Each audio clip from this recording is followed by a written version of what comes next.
The news stories say people are leaving the Bay Area in droves. And you want to know why that is? Or if it's even true? Well, that's what we're going to talk about today. So let's get to it.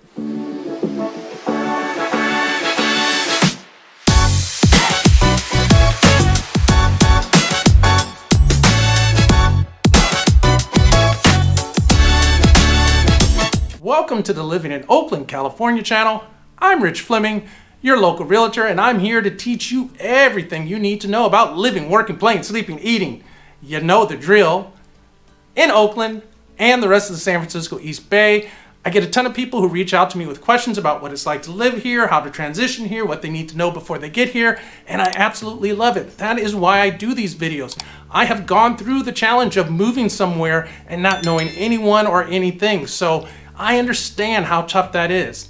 So if you've got questions about what it's like to be here, you're transitioning here, give me a call, drop me a text, send me an email, because when it comes to helping you transition to Oakland and the rest of the San Francisco East Bay, I got your back. So in today's video, we're going to talk about all of the headlines about people leaving the Bay Area in masses. Like there's a mass exodus from San Francisco, the Silicon Valley, the entire Bay Area, just to get out of state, to head to Texas or head to Colorado. We're going to talk about that and figure out what's behind it, or if it's even true. So let's just jump into it. So let's talk about those three headlines and what they really do mean about what's going on with the population of California and the Bay Area. So let's talk first of all about the news that the state of California is losing a congressional seat based on the 2020 census.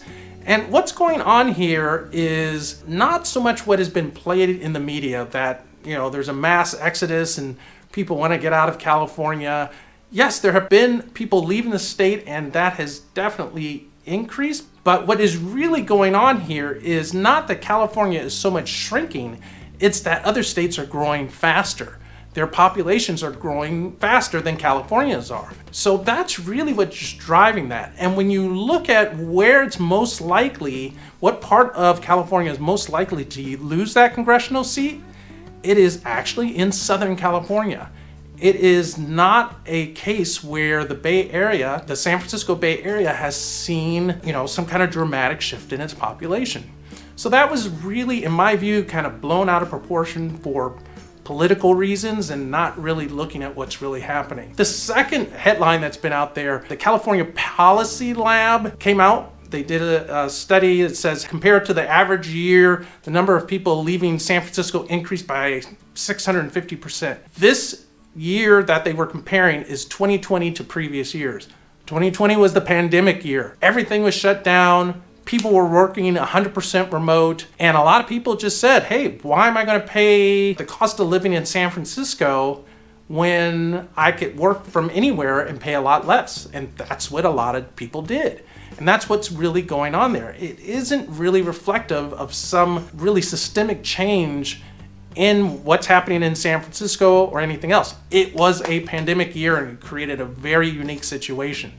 If you look at the data, people are coming back into San Francisco. The average rental price is starting to go back up after it declined pretty significantly last year.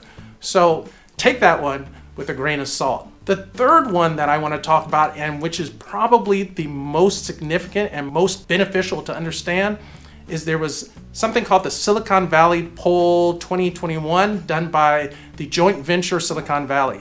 And I got to tell you, I don't remember if this poll was done just among Silicon Valley residents or if it was all Bay Area residents, but to an extent, it really doesn't matter.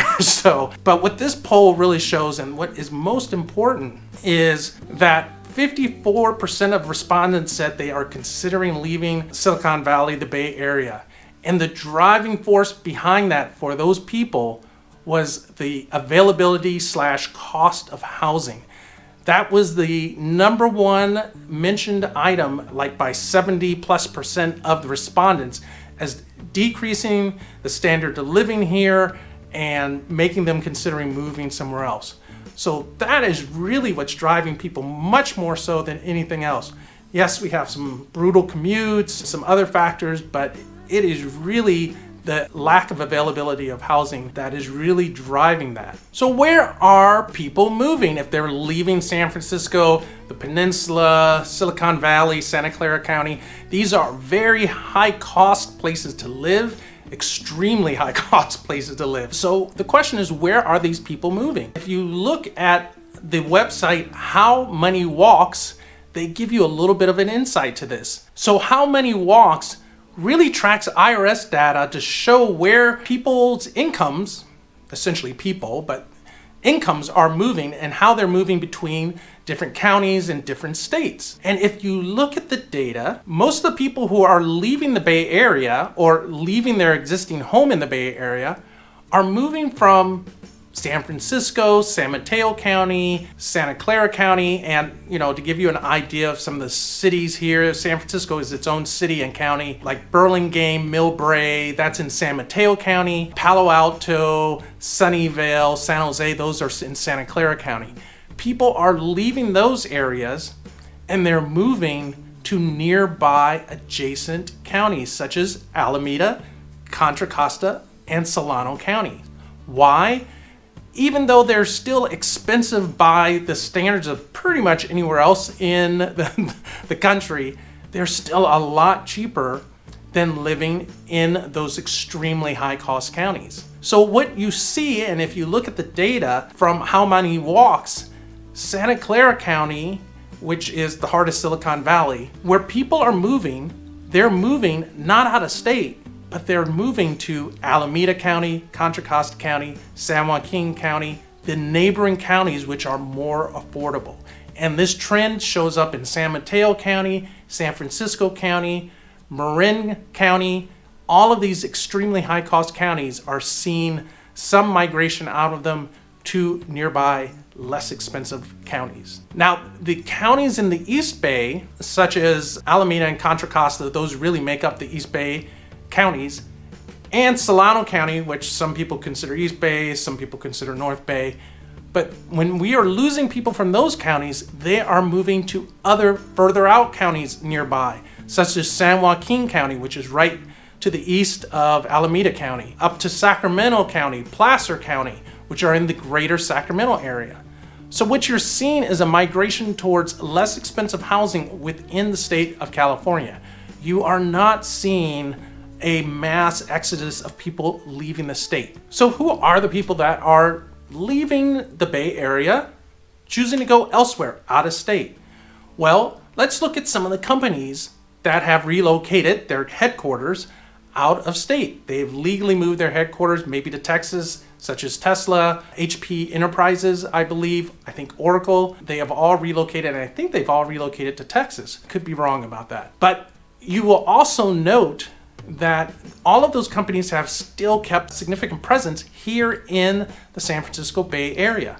So who did they move and what functions did they move to Texas? They moved what are considered the less value-added functions out of the state where it's a less expensive cost of living. So the accounting functions, some operational functions, supply chain functions potentially have been moved.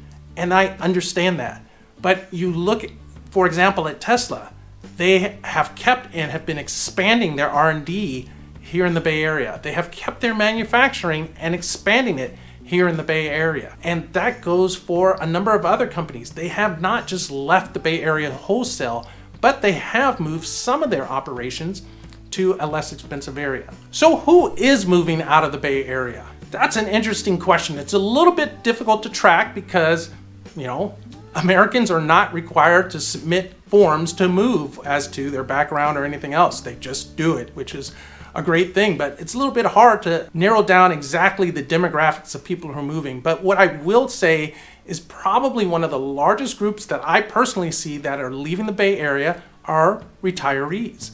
And there are essentially two reasons for that. One is the cost of living. You can retire somewhere else and have a much lower cost of living on an ongoing basis than you can in the Bay Area, and that's very attractive to retirees. So the second reason retirees are leaving the area is if they are homeowners, they can often sell their home here in the Bay Area for a significant return, move to a different area, buy a new home essentially in cash or with a very small mortgage, and still have a significant nest egg for their retirement.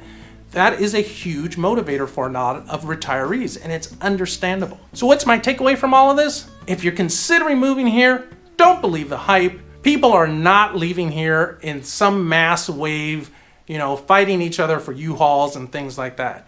What happened in 2020 was a very unique situation, and if the Bay Area, as well as California overall, can address its housing shortage, the appeal of the Bay Area will always remain. It has a lot of great things going for it, but that housing crisis, that housing crunch is really what's the major drawback for a lot of people right now. So if you have any questions about anything I covered in this video, you know what to do. Give me a call, drop me a text, send me an email, because I'm here to answer your questions. If you like this video, hit that thumbs up button so YouTube knows to show it to other people such as yourself. Hit that subscribe button and hit that bell notification so you know each and every time I drop a new video, and I will catch you in the next video.